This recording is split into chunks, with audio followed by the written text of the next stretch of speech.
بسم الله الرحمن الرحیم. ستاسو مننه چې تاسو رالاس موږ سره مرکه کوئ.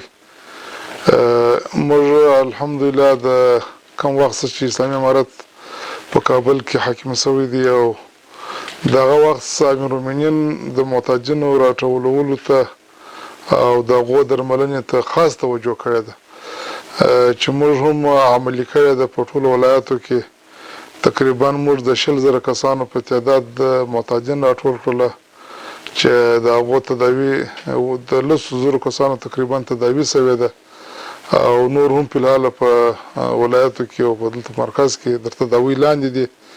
همدا کار په الحال جریان لري. نو موږ کوشش کوو چې دغه معتادین چې موږ د تداوی لپاره یو څو غټو شفاخانو ته یا په نورو ځایو کې تداوی کو، بیا کوشش کوو چې دې ته نورې لارې مور پیدا کړو چې په آینده کې په دې باندې بیا اخته نه شي او دوی په بل روزګار باندې مصروف شي. تاسو ته بهتره معلومه ده چې امارت اسلامي د خپلو امراو ډېر سخت اطاعت کوي، ځکه دا یو شرعي امر دی چې د امیر امر پر موږ باندې واجب دی چې موږ هغه تطبیق کړو. په زاړه امارت کې په تېر وخت کې چې امیر المؤمنین مرحوم کله امر وکړي د مواد مخدرو د بندېدو، هغه یو ښه نمونه ده چې په ډېر لږ وخت کې په ټول افغانستان کې مواد مخدر ورک شوه. بیخي 1% ته راورسېدل، یعنې 1% هم نه وفات. خو کله چې امریکایان راغله د هغو اشغال په افغانستان کې وجود پیدا کړي، نو هم یې مواد مخدر هم یې معتادین هم یې ټول کاروباریان ولاړه تقریبا 100% ته ورسېدله چې موږ 3.5 میلیونه معتادین لرو چې دا یو ډېر غټ تعداد دی، دا یو غټ ظلم شوی دی دلته. نو موږ ټول امارت وزارت داخله ټول ارګانونه د امارت چې دي هغه په دې کې مکمل موږ سره همکاره دي او د دې د مخنیوي لپاره به انشاءالله هلې ځلې کېږي. 2 میاشتې کې موږ 100,000 کسان په مختلفو ولایاتو کې په شمول د مرکز راټول کړي دي. د دې د 100,000 یا د داسې څه کم یا څه بالا 100,000 کسانو تداوي شوې ده. بیا په یو قوي ضمانت باندې د هغو د قریبانو سره په ضمانت اخیستلو بیا دا خلک پرېښول شوي دي چې هغه به خپل په کور کې خپل عادي زندګي کوي. که دوباره بیا دا خلک په دې عمل باندې ونیول شو نو بیا کېدای شي دا مجرمین ثابت شي او دا به بیا کېدای شي محاکمو ته یا څارنوالۍ ته معرفي شي. او 10,000 کسان په الحال هم په محابسو کې اوس په شفاخانو په نور هغه ځایونو چې موږ خاص دی انتخاب کړي دي په هغو کې اوس موږ سره راسره دي، تداوی شروع ده. خو دا تعداد پورته وکښته ځي ځکه بعضې تداوي کېږي وځي نور بیا نه وي راولو. موږ یو مشکل درلودی چې د ځای نشتون مشکل مو درلودی، ځای مو نه درلودی چې موږ په یو وار ټول محتاجین راجمع کړو هلته یوسو.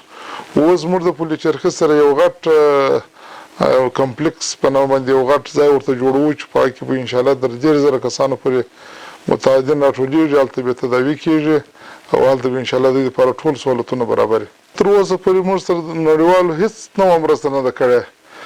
موږ مختلف وارونه د دې سره ناستې کړي دي، مجلسونه مو کړي دي او د خپل مشکلات مو ورته ویلي دي، خو زموږ سره هغو عملا هېڅ همکاري نه ده کړې.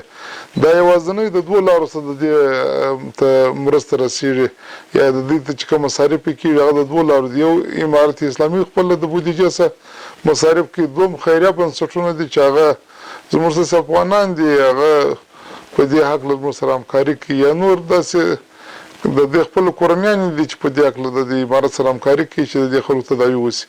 زموږ سره په نړیواله کچه تر اوسه چا همکاري نه ده کړې. موږ سره هم دا سوال دی چې ولې په دې 20 کاله کې د دې مخنیوی نه وشو او دونه ډېرې غټې پیسې دلته مصرف شوې، باید دا بیخي 0 ته راغلي وای، خو پر ځای د 0 دا ولاړه چې 3.5 میلیونه کسان موږ د متعدین شو چې دا ولې دا کار وشو. نو موږ 100% کې امید لرو انشاءالله چې مخکې امارت دا ثابته کړې ده چې کله امارت اسلامي په هغه وخت کې امیر المؤمنین مرحوم اعلان د بندېدو وکړي بیخي 0 ته راغله. ټول دنیا په دې قایله ده، افغانان شاهد د دې حال دی چې دا حال په سترګو لیدلی دی.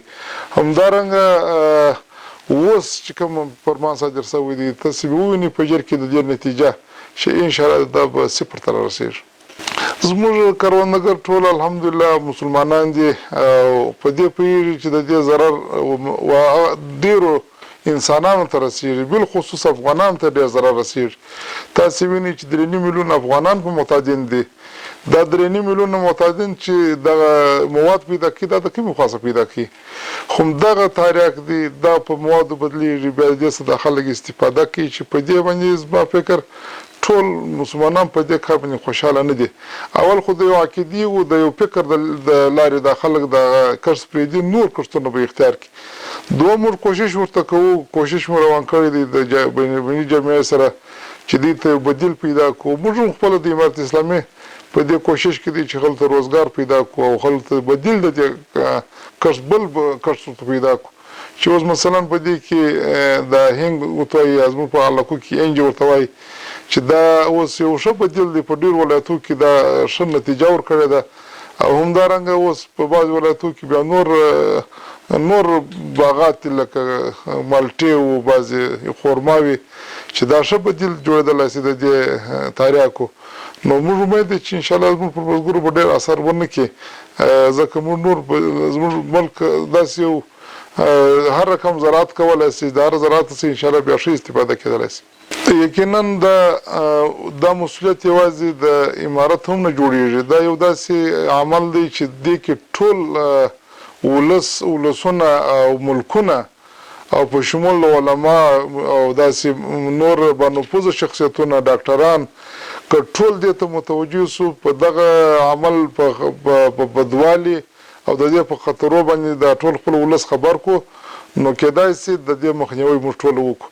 نو زما د ټولو وطنوالو سره بالخصوص د علماء کرامو سره، د ډاکټرانو سره او د علاقې د سپینږیرو مشرانو سره دا خواهش دی چې دوی د کوشش وکړي په خپلو ساحو کې چې تر څو د دې کلي د دې مخنیوی وشي او د دې په دغه د دې څخه چې کومه غلطه استفاده کېږي په دې باندې خلک پوه کړي چې دا یو ناروا عمل دی، باید دا ونه شي.